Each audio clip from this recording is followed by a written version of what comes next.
आज की क्लास में हम प्राचीन भारत का इतिहास जो हम पढ़ रहे थे उसमें गुप्त वंश पर डिस्कस करेंगे। ठीक है, तो देखिए इससे पहले आप लोगों को क्या क्या पढ़ा दिया है मैं एक बार हल्का सा आपको बता देता हूँ। अगर आपने नहीं पढ़ा है तो आप अच्छे से रिवीजन करने के लिए वीडियो देख सकते हो।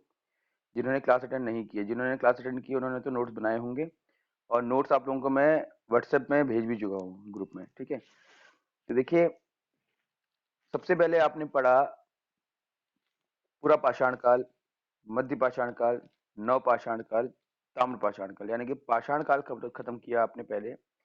फिर आपने सैंधव घाटी सभ्यता, इसको हम हड़प्पा संस्कृति भी कहते हैं, वो पढ़ा आपने। कुछ विशेष बातें वहां की हमने चर्चा में ली अपनी। उसके बाद फिर हम ऋग्वैदिक काल की तरफ आए कि कैसे आर्यों ने भारत पर अपना वर्चस्व बनाया। किस गुप्त वंश से पहले मौर्य वंश आपने पढ़ा। ठीक है, तो मौर्य वंश में भी काफी कुछ आपने देखा कि महत्वपूर्ण था। जैसे चंद्रगुप्त मौर्य का शासनकाल था, अशोक का शासनकाल तो बहुत ज्यादा महत्वपूर्ण माना जाता है। समुद्रगुप्त का शासनकाल आएगा इसमें आपका गुप्त वंश में। तो अशोक, समुद्रगुप्त और उधर अकबर, ये तीनों इतने इंपॉर्टेंट हो जाते हैं आप लोगों के लिए कि इनसे प्रश्न आने की संभावना बहुत ज्यादा रहती है। तो इनको आपने डिटेल में पढ़ना है, बारीकी से पढ़ना है इनको। ठीक है, उसके बाद आपने विदेशी आक्रांताओं के बारे में पढ़ा आपने, है ना, शक, कुषाण आदि। और अब हम गुप्त वंश की तरफ चल रहे हैं। तो गुप्त वंश का जो व्याख्यान है या फिर जो उनके संबंध में जो चर्चा है वो किन साहित्यों में की गई है, तो देखिए विशाख दत्त का नाम आप लोग नोट कर लीजिएगा। विशाख दत्त के देवी विशाख दत्त के देवी चंद्रगुप्तम में गुप्त वंश की का वर्णन मिलता है। इसके साथ साथ हरिशेन का प्रयाग प्रशस्ति। देखिए यहाँ पे सिर्फ आप गुप्त वंश ही नहीं पढ़ रहे हैं, आप जब भी साहित्य का चर्चा आपसे होती है तो आप कौन सा साहित्य किस व्यक्ति द्वारा दिया गया है, उस साहित्य में किस शासनकाल की का वर्णन किया गया है, ये सब जानकारी आपको मिलती है। तो आपसे यही निवेदन है कि प्लीज इसको आप अच्छे से समझिएगा। एरन अभिलेख भानुगुप्त का है, और इसी प्रकार से चीनी यात्री फाहियान के उल्लेखों में भी आप गुप्त वंश का वर्णन प्राप्त कर सकते हैं।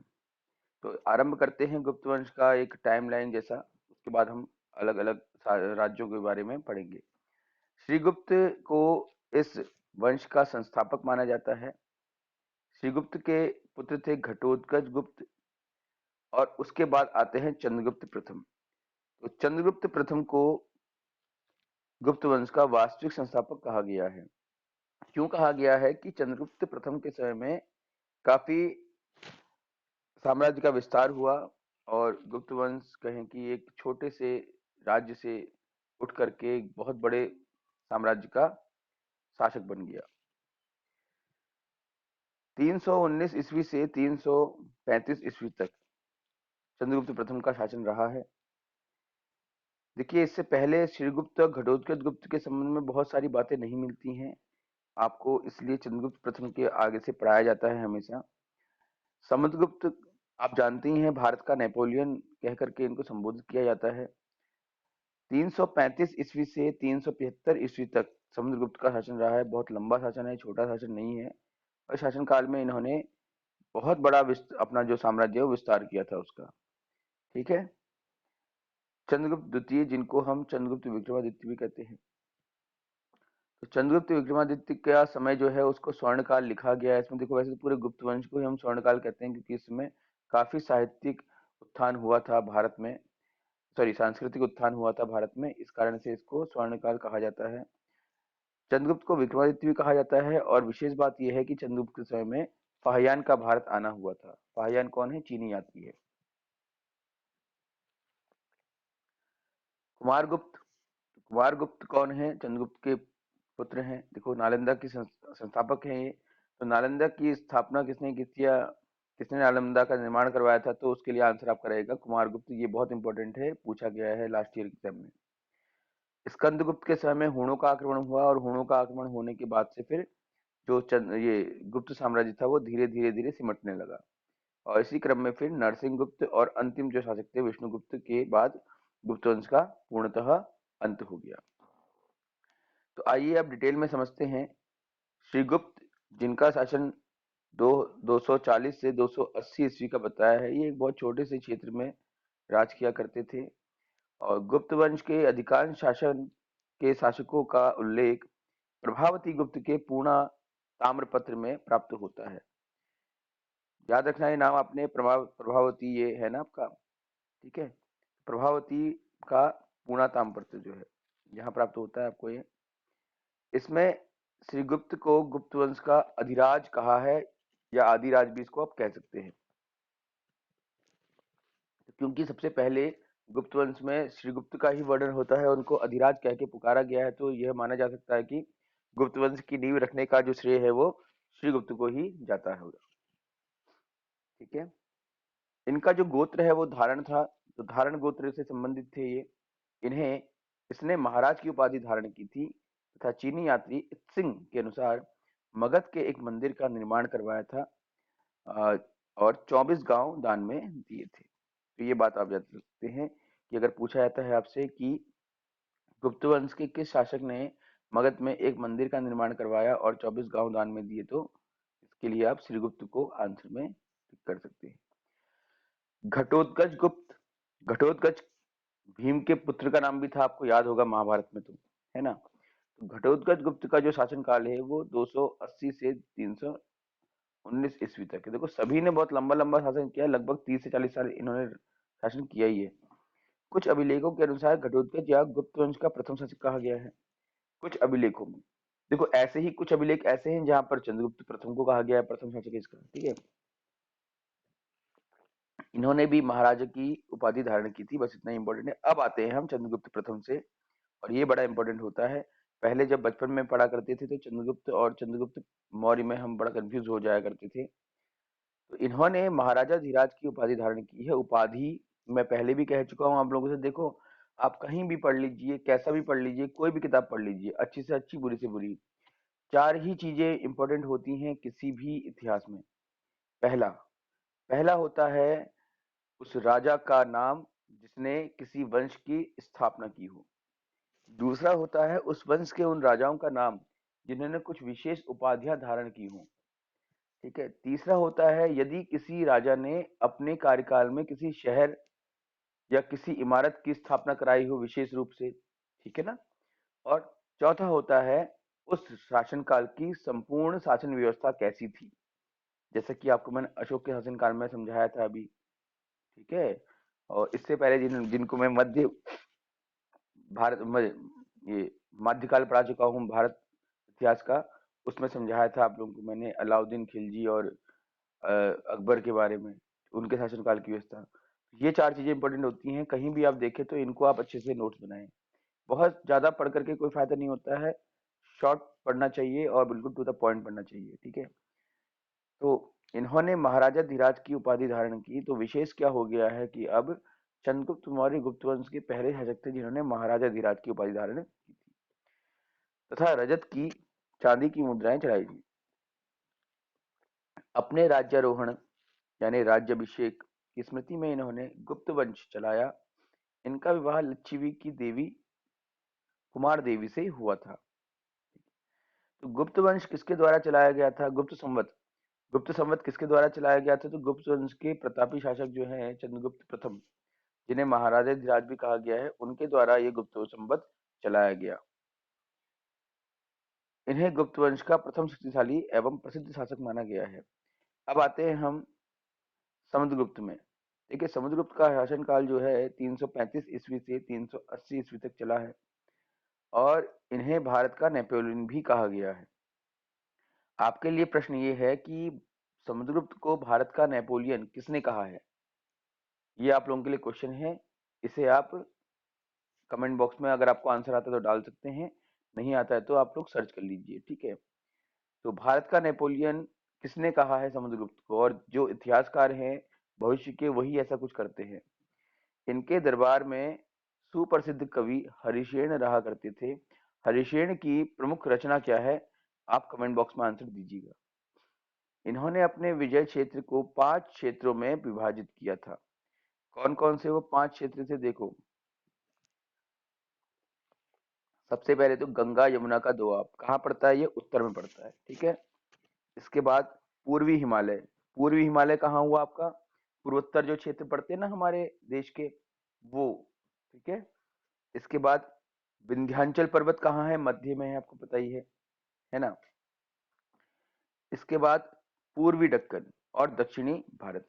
तो ये बहुत ही बड़ा राज्य था इनका जिसमें इन्होंने शासन किया। तो ये आप जान सकते हैं यहाँ से कि क्यों इनको भारत का नेपोलियन कहा जाता है। ठीक है, क्योंकि ये इनकी साम्राज्यवादी या इनका जो विस्तार था वो बहुत ज्यादा था और दूर दूर तक इन्होंने शासन किया। तो ये कहें कि भारत के अधिकांश क्षेत्र तक इन्होंने अपना वर्चस्व बनाया था, तो इसमें कोई दो राय नहीं होगी। ठीक।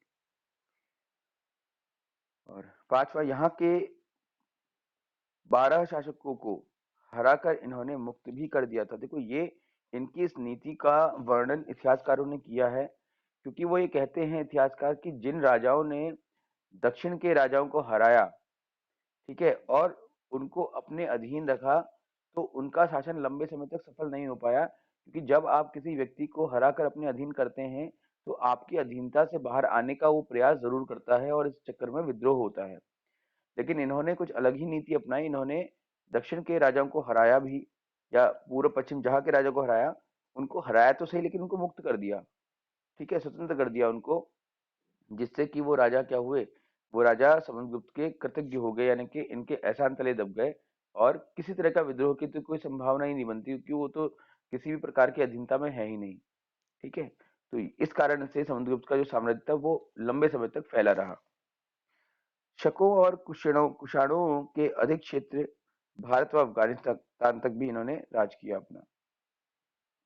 श्रीलंका के राजा मेघ वर्मन ने गया में एक बौद्ध मंदिर बनवाने की अनुमति प्राप्त करने हेतु समुद्रगुप्त के दरबार में अपना राजदूत भेजा था।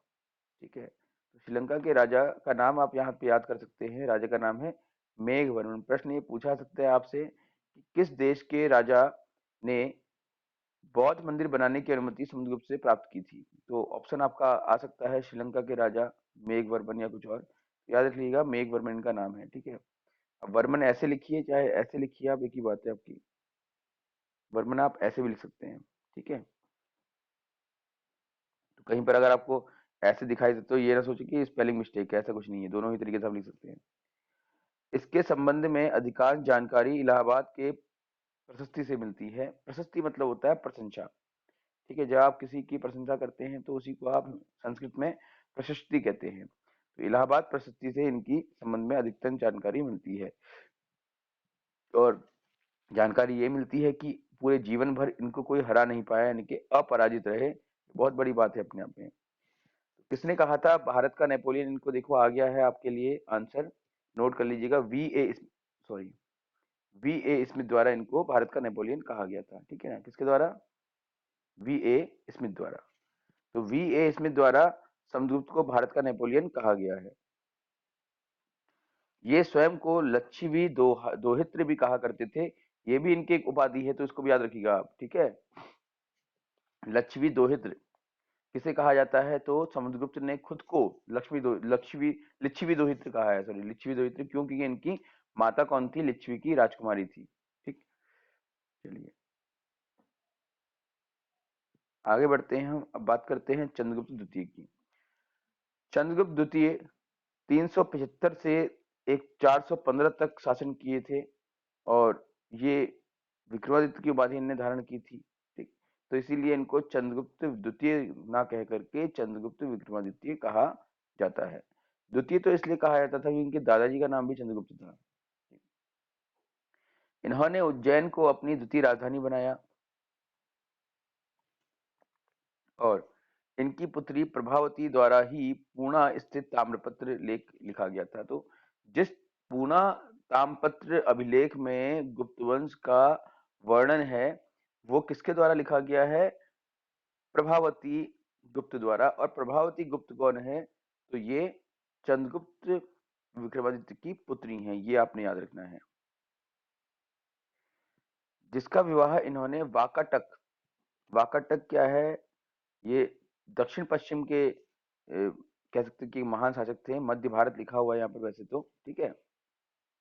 तो मध्य भारत के महान शासक थे, और इनसे वैवाहिक संबंध स्थापित करके, चाहे एक और बात, गुप्त वंश के शासकों ने वैवाहिक संबंधों के माध्यम से अपनी साम्राज्य नीति को विस्तार करने का कार्य किया था। ये भी आपको याद रखना कि वैवाहिक संबंधों द्वारा अपने साम्राज्य को विस्तार करने का कार्य किसने किया? तो गुप्त वंश ने किया। और इससे पहले बिंदुसार ने भी ये काम किया था, आपको याद होगा, सॉरी, बिंबिसार ने। बिंबिसार कौन थे? हर एक वंश के राजा थे, ठीक है। तो वाकाटक के शासक रुद्रसेन द्वितीय से करवाया था इन्होंने, जो कि ब्राह्मण जाति का था एवं मध्य भारत का शासक था। अब इससे क्या हो गया कि इनकी दक्षिण तक पहुंच जो है वो आसान हो गई, कि मध्य भारत में इनको जाने के लिए कोई प्रॉब्लम नहीं थी, क्योंकि इनके तो अब जवाई थे मध्य भारत के राजा, ठीक है, ऐसा। जिसका प्रमुख उद्देश्य वैवाहिक संबंधों के माध्यम से अपने साम्राज्य का विस्तार करना था। और इनके द्वारा पश्चिमी मालवा और गुजरात पर 40 साल से चले आए शक क्षत्रपों के शासकों का अंत भी किया गया। तो शक क्षत्रपों के क्षत्रप भारत में कहा गया है, हाँ, शकों को, ठीक है, शकों को क्षत्रप भारत में कहा गया, याद रखना है आपको, मैंने पढ़ाया भी था कल। शासकों का अंत भी कर दिया गया था, ठीक है। इसके शासनकाल में भारत को सांस्कृतिक प्रकाष्ठा प्राप्त हुई थी, इसी कारण गुप्त वंश को भारत का स्वर्णकाल भी कहा जाता है। चंद्रगुप्त द्वितीय को शक विजेता भी कहते हैं, क्योंकि आपको अभी भी पढ़ाया मैंने कि 40 साल से शकों का शासन चल रहा था, तो इन्होंने क्या किया, उनको जड़ से उखाड़ फेंका था यहाँ से, तो इसलिए इनको शक विजेता भी कहा जाता है। ये भी एक उपाधि इनकी हो जाएगी, इसको भी आप याद कर लीजिएगा, ठीक है। जितनी भी उपाधियां होती हैं आपने याद करनी है, कंजूसी नहीं करनी याद करने में। गुप्त वंश को भारत का स्वर्णकाल कहा जाता है।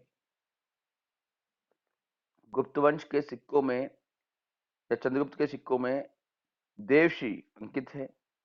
इसके समय में चीनी यात्री फाहियान भारत आया था, याद रखना है आपको। अभी फाहियान आया है, फिर ह्वेनसांग आएगा। कब आएगा वो हर्षवर्धन के शासन में आएगा। इसके दरबार में नवरत्न थे।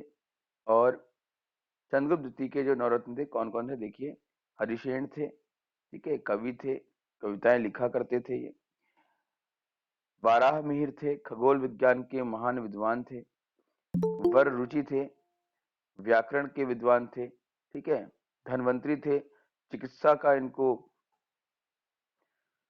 तो धनवंतरी चिकित्सा के ज्ञाता थे बहुत ज्यादा। आयुर्वेद लिखा था इन्होंने पूरा, ठीक है। आयुर्वेद के रचयिता कौन है? धनवंतरी हैं, याद कर लीजिएगा, ये इंपॉर्टेंट हो जाएगा आपके लिए। और संस्कृत व्याकरण के रचयिता कौन है? तो वररुचि है, ये भी इंपॉर्टेंट है। तो शपणक ज्योतिष विद्या के ज्ञाता थे। अमर सिंह शब्दकोश की रचना इन्होंने की थी, इसको अमरकोश शब्दावली के नाम से जाना जाता है। कालिदास का तो नाम प्रसिद्ध है, बताने की आवश्यकता नहीं है। कालिदास, अभी आप हिंदी साहित्य पढ़ेंगे वहां पर भी आ ही जाएगा, ठीक है ना। तो कालिदास ने अभ्यान शकुंतलम, मेघदूत जैसे महान नाटक लिखे थे। और शंकु वास्तुकला के ज्ञाता थे। बेताल भट्ट जो है वो जादू वगैरह के ज्ञाता थे। तो इस तरह से ये 9 इनके नवरत्न थे, ये आपको याद कर लेने हैं। अब आते हैं हम कुमारगुप्त पर। तो कुमारगुप्त देखिए 415 से 455 तक, अभी इनका भी शासनकाल क्या है, लगभग 40 वर्ष का है। तो आप देख रहे हैं हर राजा लगभग 40 वर्ष तक शासन कर रहा है। इनकी उपाधि थी श्री महेंद्र या महेंद्रादित्य। महेंद्रादित्य होगा वैसे ये, ठीक है ना, महेंद्रादित्य होगा इनका नाम। तो करेक्ट कर लीजिएगा इसको आप। तो श्री महेंद्र और महेंद्रादित्य की उपाधि किसने धारण की थी गुप्त काल में? तो कुमारगुप्त ने धारण की थी, आप लोग याद रखिएगा। स्वर्ण सिक्कों पर इसे गुप्त कालामन या गुप्त कुल व्योम शशि भी कहा गया है। गुप्त कालामन और गुप्त कुल व्योम शशि किसे कहा गया है? तो फिर ये कुमारगुप्त का नाम आपको याद रखना है। इसने विश्व प्रसिद्ध नालंदा विश्वविद्यालय की स्थापना कराई थी। इसका निर्माण कराया था, मैं आपको टाइमलाइन में बता चुका हूँ। देखिए, जब हम पढ़ते हैं तो हमको ये चाहिए, अभी तो मैं आपको बढ़ा रहा हूँ, लेकिन जब आप खुद भी पढ़ते हैं ना, तो कभी राजाओं के बारे में पढ़े या किसी के बारे में पढ़े, तो एक टाइमलाइन जरूर बनाइए, जिससे आपको ये हो जाए कंफर्म कि आप इसमें ये पढ़ने वाले हैं, क्या क्या इंपॉर्टेंट है, ऐसा कुछ। और समय की माप के लिए इसने यहाँ पर क्या लगाई थी? जल घंटी लगाई थी, ठीक है। तथा विश्वविद्यालय में प्रवेश हेतु प्रवेश परीक्षाओं का आयोजन भी करवाया गया था। देखो कितनी बड़ी बात है, उस काल में विश्वविद्यालय में प्रवेश हेतु प्रवेश परीक्षाओं का आयोजन करवाया जा रहा है। आज तो जुगाड़ से सब कुछ जाते हैं, पता ही होगा आप लोगों को। नेताओं से पहचान होनी चाहिए, आप लोग किसी भी कॉलेज में कुछ भी कर सकते हैं। इसके समय में सर्वाधिक 18 गुप्तकालीन अभिलेख तथा बयाना मुद्रा भंडार जो कि भरतपुर और राजस्थान में स्थित थे पाए गए हैं, से 623 सर्वाधिक स्वर्ण मुद्राएं प्राप्त की गई है। देखो कितनी बड़ी बात है। ठीक है, ये मुद्रा भंडार जो है भरतपुर और राजस्थान, यहाँ से 623 से अधिक, जिसको हम गुप्तवंश की सर्वाधिक स्वर्ण मुद्राएं कह सकते हैं, वो प्राप्त की गई हैं, जिनमें मयूर शैली की मुद्राएं सर्वप्रचलित है। अच्छा, मयूर किस वंश का राज चिन्ह था बताओ? मयूर मतलब मोर होता है। मयूर शैली की, मतलब आंसर आपने कमेंट बॉक्स में देना है, हाँ, बोल के नहीं देना है। मयूर शैली की चांदी की मुद्राएं सर्वप्रथम मध्य प्रदेश से प्राप्त हुई हैं। ये इंपॉर्टेंट हो जाता है आपके लिए, आप इसको विशेषकर याद रखें कि मयूर शैली की चांदी की मुद्राएं कहाँ से प्राप्त हुई हैं, तो मध्य प्रदेश से प्राप्त हुई हैं। इसके भीतरी अभिलेख, ठीक है, भीतरी अभिलेख से पुष्यमित्र नामक जातियों के आक्रमण का उल्लेख मिलता है। तो पुष्यमित्र शुंग का नाम आपने सुना ही होगा। ठीक है, वैसे ही आपके पुष्यमित्र जातियां हैं ये, ठीक है, जनजातीय क्षेत्र में हैं। पराजित करने हेतु कुमारगुप्त ने अपने पुत्र स्कंदगुप्त को भेजा था, और स्कंदगुप्त के समय से हुणों का आक्रमण होना आरंभ हो गया था। इसने शंकरादित्य की उपाधि धारण की थी। देखिए, मैं फिर से कह रहा हूँ, बार बार कह रहा हूँ आपसे, आप चाहो तो अलग से एक A4 साइज के पेपर में राजा का नाम, उसकी उपाधि, राजा का नाम, उसकी उपाधि लिख करके उसको याद भी कर सकते हैं। ठीक है ना? इसके काल में हुणों का आक्रमण हुआ था, जिन्होंने हिंदू कुश पर्वत पार कर गांधार प्रदेश पर आक्रमण किया और गुप्त साम्राज्य के कुछ भाग पर अधिकार भी कर लिया। इसने गिरनार के प्रशासक चक्रपालित से सहायता ली और सुदर्शन झील के बांध का पुनर्निर्माण कराया। तो आपको मैं ये पढ़ा चुका हूँ, सुदर्शन झील किसने बनवाई थी? चंद्रगुप्त मौर्य ने बनवाई थी, सौराष्ट्र में बनवाई थी। चंद्रगुप्त मौर्य ने भी नहीं, चंद्रगुप्त मौर्य के शासनकाल में उनके एक कोई जमींदार थे या फिर कहें कि कोई गवर्नर थे, उन्होंने बनवाई थी ये। ठीक है, उनका नाम क्या था वो आप लिख करके दीजिए कमेंट बॉक्स में। और अब इसका जीर्णोद्धार कौन करा रहा है? तो स्कंदगुप्त करा रहा है। तो स्कंदगुप्त के समय में दो चीजें इंपॉर्टेंट हो जाएंगी आपके लिए, एक तो हुणों का आक्रमण, दूसरा सुदर्शन झील का क्या जीर्णोद्धार। अब ये भी याद रखना है कि किसकी सहायता से करवाया था। अब वर्तमान में तो ऐसे प्रश्न आ सकते हैं कि जो आपको शायद आपने पढ़े ही ना हो। तो किसकी सहायता से कराया था? तो गिरनार के प्रशासक चक्रपालित की सहायता से। किसकी? गिरनार के प्रशासक चक्रपालित की सहायता से। ये जरूर नाम रखिए, जो एसोसिएटेड नेम है उनको आप जरूर याद रखिए, आजकल यही पूछे जाते हैं एग्जाम में। इसने 466 ईस्वी में अपने एक राजदूत को चीन के सांग सम्राट के दरबार में भेजा था। ठीक है, कहाँ भेजा था? चीन के सम्राट के दरबार में। सम्राट का नाम था सांग। कब भेजा था? 466 ईस्वी में। वैसे तो ये इंपॉर्टेंट नहीं है, बट किस गुप्त वंश के किस राजा ने अपने एक राजदूत को चीन भेजा था, अगर प्रश्न आएगा तो आप याद रखिएगा। नाम याद हो जाए आपको अगर सम्राट का, तो और अच्छी बात है। सुदर्शन झील सौराष्ट्र में गिरनार से निकलती नदी स्वर्ण रेखा पर है। ये मैंने आपको बताया था, स्वर्ण रेखा नदी के तट पर ये झील है। ठीक है ना? चलिए, तो अब गुप्त वंश तो हो गया कंप्लीट हमारा। गुप्त वंश का पतन क्यों हुआ? तो मैंने बताया था आपको कि हुणों का आक्रमण होने लगा था, और इन आक्रमण को रोकने में स्कंदगुप्त की काफी सेना को क्षति का सामना करना पड़ा था। और धीरे धीरे हुण जो थे वो बार बार आक्रमण करते रहते थे। तो उन्होंने क्या किया, इनका जो अधिकतर जो भाग था वो कैप्चर कर लिया। ठीक है, और छठी शताब्दी तक गुप्त वंश बहुत ही सीमित क्षेत्र में रह गया। तो जैसे वो सीमित क्षेत्र से उठा था, वैसे ही पुनः वो सीमित क्षेत्र पर चला गया। मालवा के नरेश ने उत्तर भारत में गुप्त शासकों का आधिपत्य समाप्त कर 532 में अपना वर्चस्व या कहें प्रभुत्व स्थापित किया और विजय स्तंभ खड़े कर दिए। अब कौन थे ये, आगे पढ़ेंगे। गुप्त सम्राटों के बंगाल एवं अन्य क्षेत्रों के प्रतिनिधियों ने अपने अपने क्षेत्रों में स्वतंत्र राज्य की स्थापना कर दी थी। इस प्रकार एक बड़े गुप्त साम्राज्य का पतन हो गया था। ठीक, तो देखिए, गुप्त काल को भारत का स्वर्ण काल क्यों कहा जाता है? क्योंकि इस समय सांस्कृतिक विरासतों का बहुत ज्यादा निर्माण किया गया था। ठीक है, उत्तम साहित्य भारत का शेक्सपियर किसे कहा जाता है? याद रखना है आपको, कालिदास को कहा जाता है। शेक्सपियर कौन है? तो आपको याद रखना है कि ब्रिटिश लिटरेचर के जाने माने लेखक हैं। गणित में शून्य का विकास होने से इस विषय में वैश्विक क्रांति आने के कारण, ठीक है, ये कारण है। इसको स्वर्णिम काल क्यों कहता है? चिकित्सा के क्षेत्र में अद्वितीय प्रतिभा रखने वाले धन्वंतरी ने जो आयुर्वेद का रचना की थी उसके कारण, विज्ञान प्रौद्योगिकी में आर्यभट्ट की पुस्तक आर्यभट्टीय के कारण, और देश भर में सुंदर मंदिरों और स्तूपों के कारण। तो ये बहुत सारे काम हुए थे ना, जिस वजह से इनको देखो, नालंदा विश्वविद्यालय का भी इसमें योगदान है। तो नालंदा विश्वविद्यालय बनाया गया, अजंता जैसी सुप्रसिद्ध गुफाएं बनाई गई, ठीक है, आर्यभट्ट ऐसी किताब लिखी गई, धन्वंतरी द्वारा आयुर्वेद लिखा गया। तो ये बहुत सारे कारण हैं जिससे इसको स्वर्णकाल कहा जाता है। अब आएंगे पुष्यभूति वंश, ठीक है। इस वंश का संस्थापक पुष्यभूति था। अभी अभी आपको बताया मैंने, ये पुष्यभूति जो जातियां थी उन्होंने आक्रमण करना शुरू कर दिया था, है ना। और हंसवर्धन जो है पुष्यभूति वंश के सबसे प्रतापी शासक माने जाते हैं। एक कहानी आप बचपन में सुनते रहे होंगे।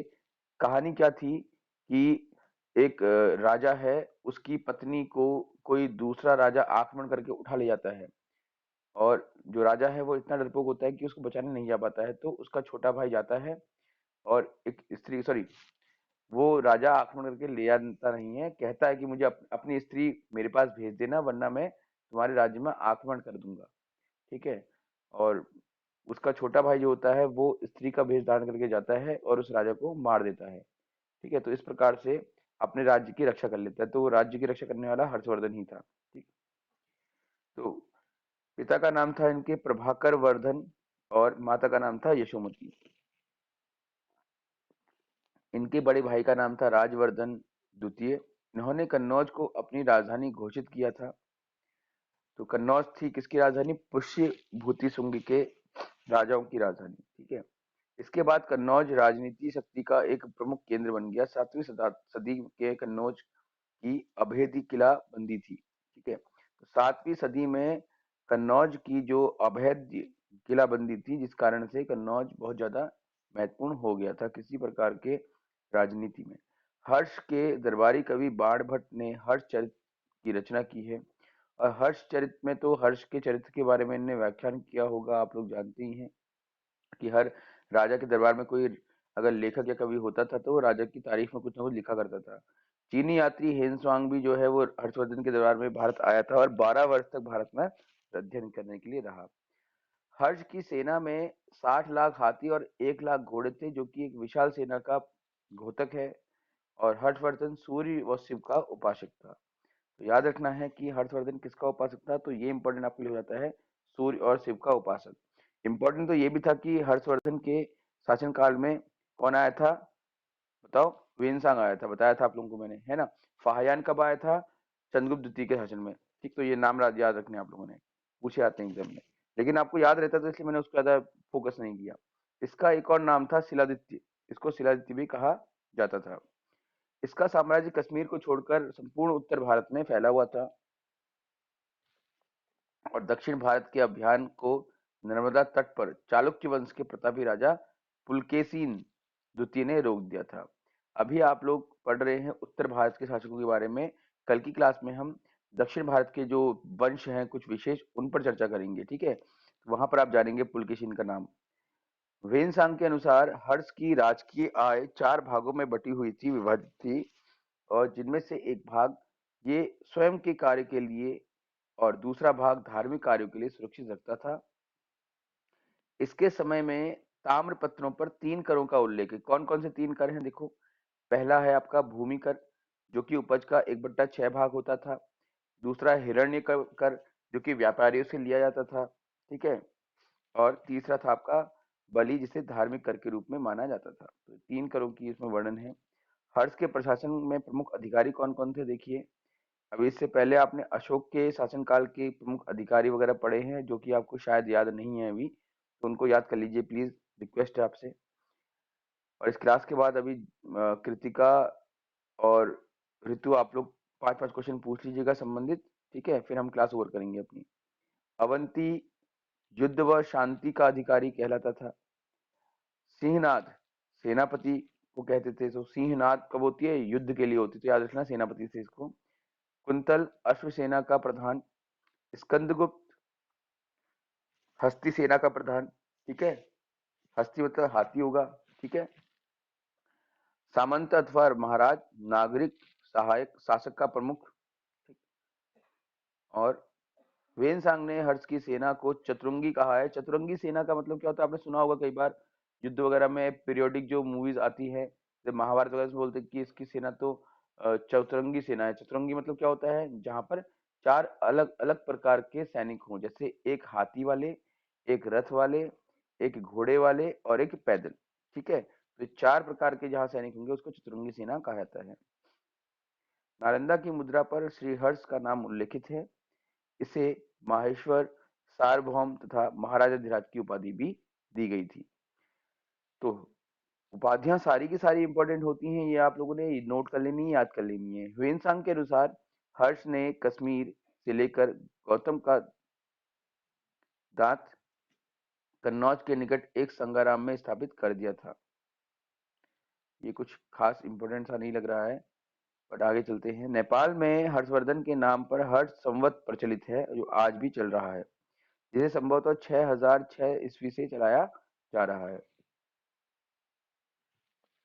उत्तरी भारत की संपूर्ण विजय के उपरांत हर्ष ने सकलोत त्राप त्रापतनाथ की उपाधि धारण की थी। उपाधियां सारी की सारी आप नोट करिएगा अलग से। हर्ष ने अपने एक राजदूत को चीन भेजा, ठीक है। आगे बढ़ते हैं हम। आता है वाकाटक वंश। तो अब इसके बाद का जो कंटेंट है ये हम कल डिस्कस करेंगे। क्या क्या कल हम डिस्कस करना है देख लीजिए। वाकाटक राजवंश का डिस्कशन हमने करना है। ये बहुत ज्यादा इंपॉर्टेंट नहीं है, देखिए इसमें थोड़ा थोड़ा कुछ कुछ इंपॉर्टेंट रहेगा, वो हम पढ़ेंगे। ज्यादा डीप इसमें नहीं जाना है आपने, डॉक्यूमेंट आपको भेज दिया जाएगा, उससे आप पढ़ लीजिएगा। अगर बहुत लग रहा होगा फास्ट है, चालुक्य ये इंपॉर्टेंट है आपका, देखिए चालुक्य का साम्राज्य इंपॉर्टेंट है। इसके बाद कल्याणी के चालुक्य है, बादामी के चालुक्य हैं। चालुक्य साम्राज्य बहुत बड़ा है अपने आप में। देन कल्या, ठीक है। तो देखिए हो सकता है कि 2 दिन चल जाए क्लास, मुझे तो लग रहा है कि कल हो जानी चाहिए से। पल्लव वंश है, ठीक है, चालुक्य हो गया, पल्लव हो गया आपका, वाकाटक हो गया, 3 वंश तो यही हो गए जो हमने कल पढ़ने हैं, राइट। और इसके बाद संगम काल तो खैर इनके तीन जो थे उनको बोलते हैं हम चेर, चोल और पांड्य। तो ठीक है, कल हम अ, चालुक्य, पल्लव और वाकाटक पढ़ेंगे। फिर परसों की क्लास में हम संगम काल पढ़ेंगे, जहाँ पर चेर, चोल और पांड्य शासन आता है। ये भी इम्पोर्टेंट ही होता है, आप लोगों के लिए पढ़ना जरूरी है। तो ठीक है, फिर आज अगर आप लोगों को ये हो गया हो कंटेंट, तो मैं इसको अब क्लास को ओवर करता हूँ।